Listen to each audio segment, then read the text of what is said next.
vamos a ver los factores que predisponen a la formación de un trombo. En los videos anteriores ya vimos cómo se forma el trombo, que es la hemostasia primaria y luego la hemostasia secundaria. Ahora vamos a ver cómo se ve histológicamente un trombo y cuáles son los factores que predisponen a tener la formación de un trombo. Entonces, primero, ¿cómo se ve un trombo? Un trombo va a ser...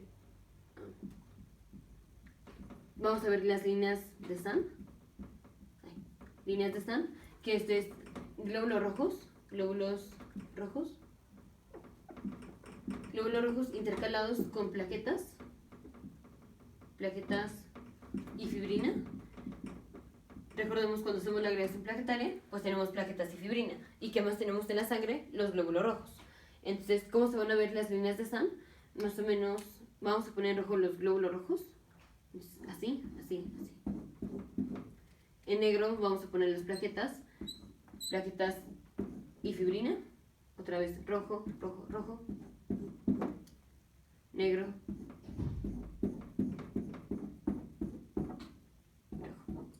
Entonces, así es una intercalación entre glóbulos rojos y plaquetas y fibrina.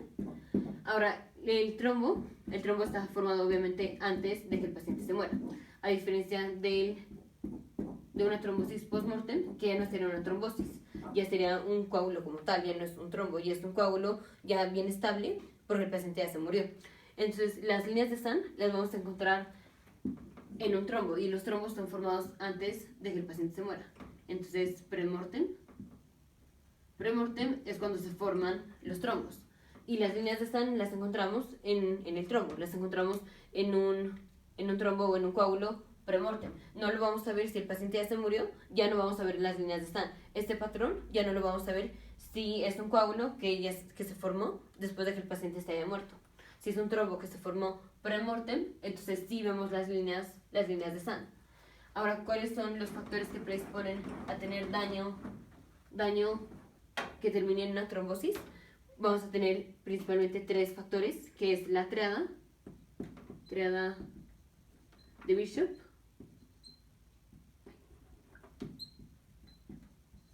entonces la triada de Bishop, esto es daño al endotelio, otra, disrupción del flujo laminar, y otra, estado de hipercoagulabilidad.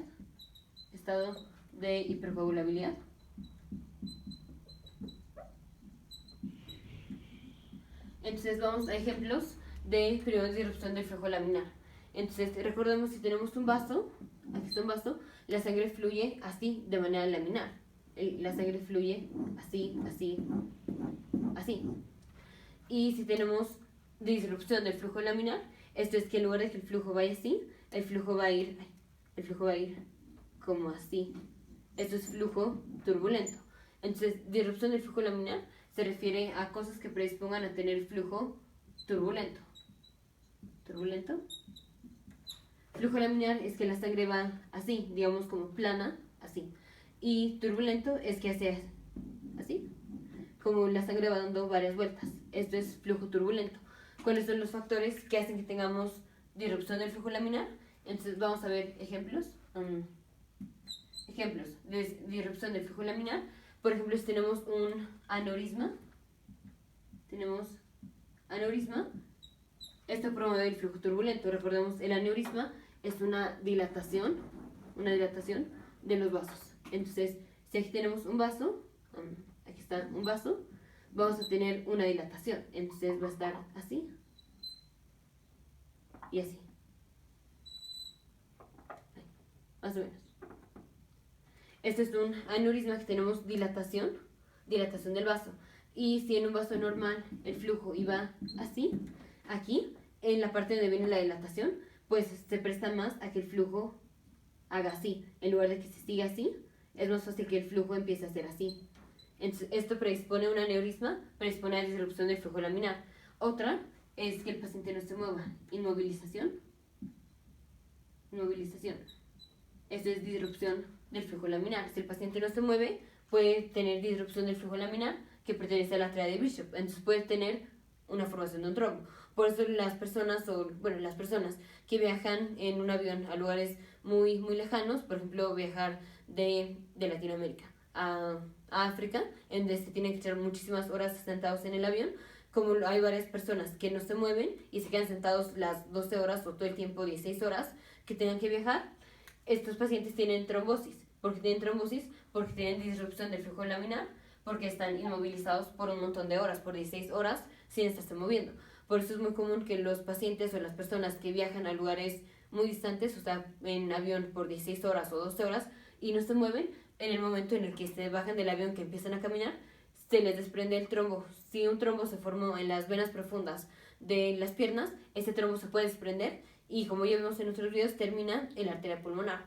Entonces, por eso los pacientes que viajan a lugares muy lejanos pueden tener trombosis. Por eso siempre que vamos en avión,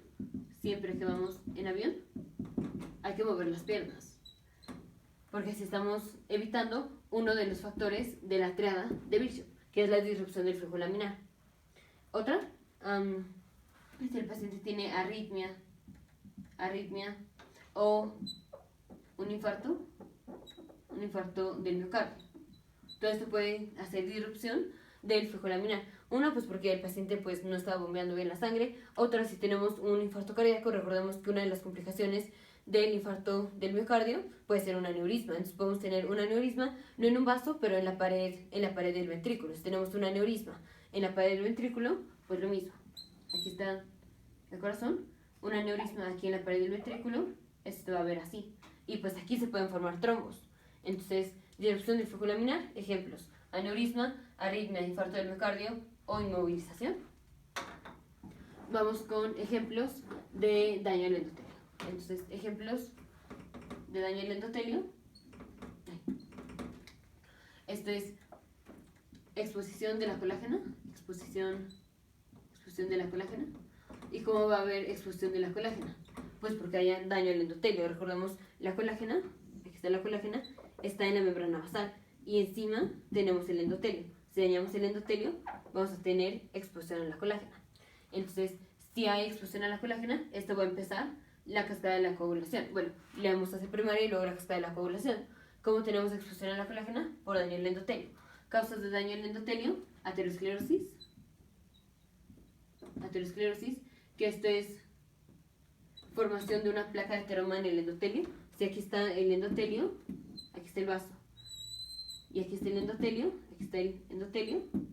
Una placa de ateroma es tener aquí tenemos acumulación de macrófagos y de lipoproteínas y de colesterol y de un montón de cosas que pues empiezan a dañar el endotelio. Y si se rompe, pues peor. Si se rompe, el paciente puede tener un infarto, o sea, una formación de un trombo. Entonces, daño al endotelio por aterosclerosis puede ser formación de un trombo. Otra, vasculitis. La vasculitis es pues inflamación del endotelio. Vasculitis. Otra, que el paciente venga con aumento de homocisteinuria. ¿Por qué? Porque el aumento de la homocisteinuria promueve la formación de la placa de ateroma. Ya en otros videos tenemos las causas para las cuales tenemos homocisteinuria, que básicamente son dos. Es por deficiencia de la vitamina B12 o por deficiencia de la enzima beta-cistationinasa. Entonces, eso ya está en otros videos. Entonces, disrupción del flujo laminar va a ser... disrupción del flujo laminar no. Daño al endotelio. Daño al endotelio va a ser o por aterosclerosis o por vasculitis o por aumento de homocisteinuria. Y el aumento de homocisteinuria va a ser o por deficiencia de vitamina B12 o por deficiencia de la enzima beta-cistationinasa. Y ahora vamos con el estado de hipercoagulabilidad.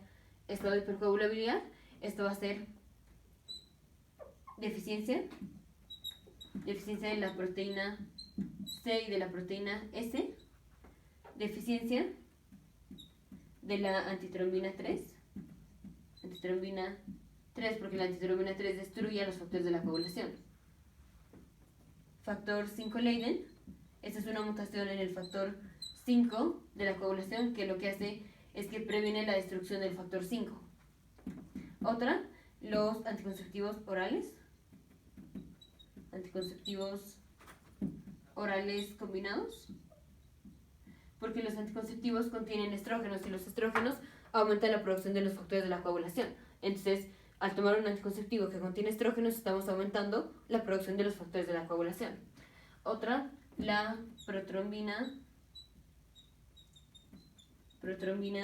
20-210. Y básicamente son estos. Entonces, la trombosis, si es antes de que el paciente se muera, o sea, un trombo premortem, se va a ver con las líneas de Sahn, que son glóbulos rojos intercalados con plaquetas y fibrina, como ya vimos.